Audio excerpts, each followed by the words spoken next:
Hello, and thank you for watching. My name is Heather Alexandra, and today we're going to talk about a ridiculous quest from one of the best RPGs ever made.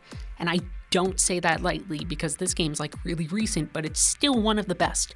The Witcher 3 is one of the greatest RPGs I've played in a long time. Choosing a single quest to focus on from this game was really difficult. The game is packed to the brim and full of amazing stories and all of these quality characters. There's hardly a dull moment to be found. But after playing through the downloadable content Hearts of Stone and the Dead Man's Party quest, I knew I'd found a real gem. The context is a bit strange for this one. Follow along. After being saved by the mysterious Gaunter O'Dim, Geralt is eventually tasked with helping him grant 3 wishes to a cavalier nobleman named Olgierd von Everec. Von Everec is immortal, as the side effect of a Faustian bargain that he struck with O'Dim. For the trickster to collect Olgierd's soul, he needs to grant those 3 wishes, and for Geralt to be free of his own magical debt to O'Dim, he needs to help. One of those requests is to show von Everec's brother Vladimir the time of his life. But there's a problem, and it's a really big problem. Vladimir is dead. The solution is to summon his ghost.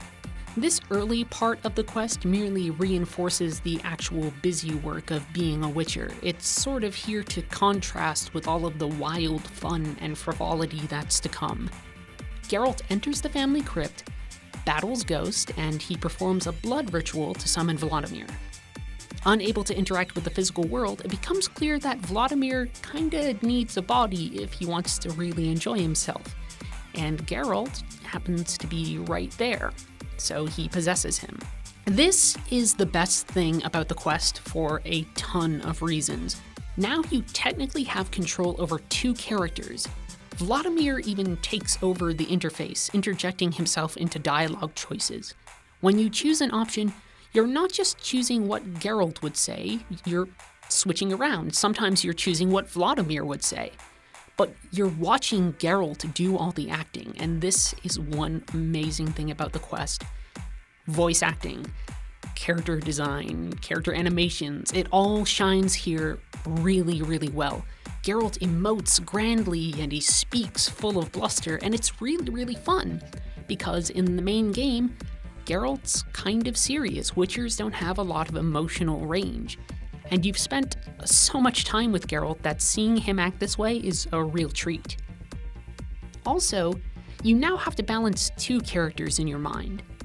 What would Geralt think about all of this?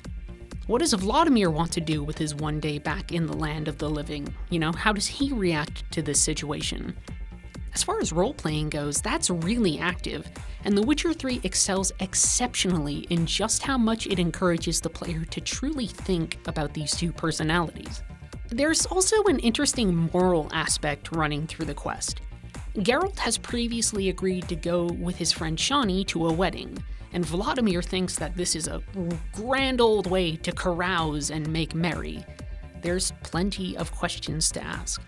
How far are you willing to flirt with Shani, either as Geralt or as Vladimir?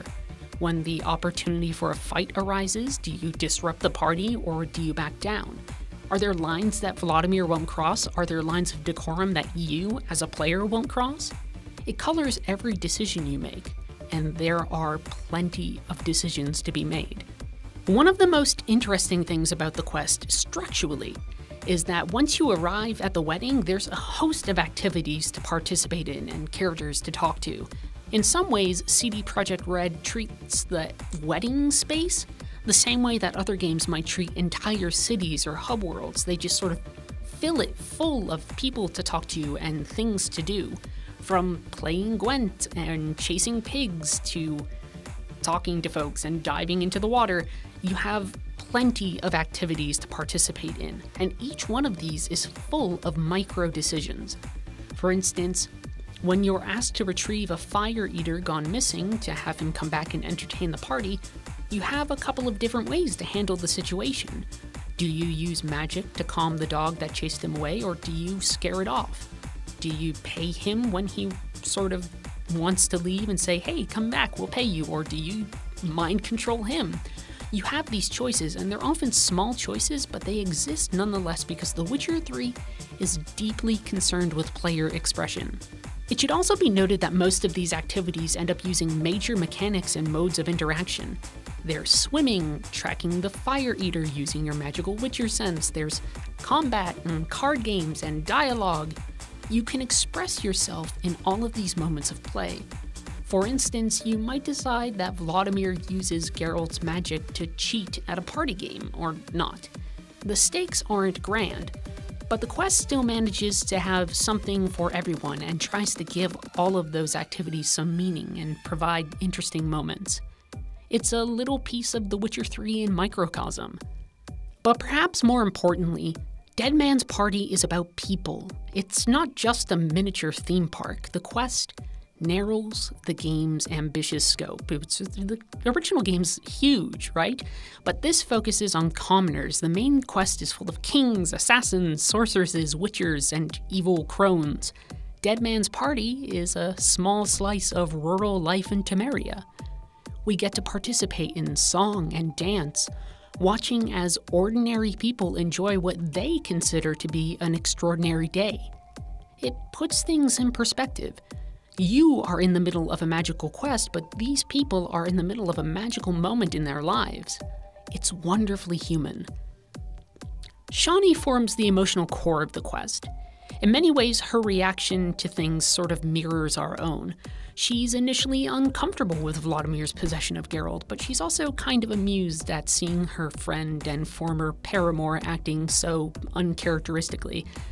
There are times when the fun goes a little too far, though, and she reacts to that too. Vladimir steals a kiss from Shani at one point. It's a moment that's really icky, and it's made kind of worse by the fact that it occurs outside of the player's control. We can't stop it. We're sort of party to behavior that's really uncouth, to say the least. And even in the following dialogue, we don't really get to back away from Vladimir's crass nature. To her credit, Shani handles it pretty well, but the moment's uncomfortable. It contributes to her main emotional conflict in the quest. She has feelings for Geralt, and she maybe even liked that kiss, but she has all of these fears about how she's letting her life slip away without companionship, and she has to watch as the person that she likes is sort of showing her all attention, but it's not the person that she likes, it's Vladimir. It's up to the player how far they navigate the situation, and they get to decide how close Geralt and Shani become. And in spite of his boorish actions, we don't necessarily come to hate Vladimir either. He encourages people, he carouses with them, and livens up the world around him. But he's also a sad man who wasted his life trying to impress a brother that he deeply envied, and knows that once the clock hits midnight, he'll return to a quiet, uneventful, and dreary afterlife. He builds rapport with Geralt and those around him. Vladimir wants to enjoy himself, and he goes over the line sometimes, but he's also really concerned with making sure that the people around him have a good time as well. He's a drinker, a fighter, and a lech. He's a scoundrel who initially seems to care for only himself. But over the course of the wedding, he becomes less selfish. It's not a perfect transformation, but we do get to see him grow.